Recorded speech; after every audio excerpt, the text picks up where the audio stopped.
In this video, I'm going to show you a step-by-step guide on exactly how to fix Fortnite not working on your PS5. So the first thing we need to do is to go into Games in the top left corner and then select Fortnite in here, as you can see. So select Fortnite and then you're going to click on the options button right here on your controller. So click here and then click on check for update, as you can see. So if you have an update, it should install here, but if you don't, then what we need to do after that is to go into settings right here. So go into settings.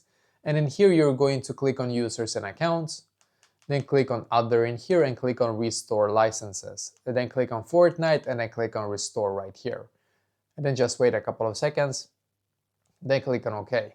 So now when you have done all of this right here, then what you need to do is to go back to the settings page right here. So now in the settings page, go like down here and click on system and then click on system software here and system software update and settings, click right here. And you can see it says update available, update using internet right here. And then I'm going to click on update right here. And then we need to wait for the system update to finish right here, as you can see if you have one, of course. And then when it's done, just go back and try Fortnite once again, and hopefully now it's going to work for you as well.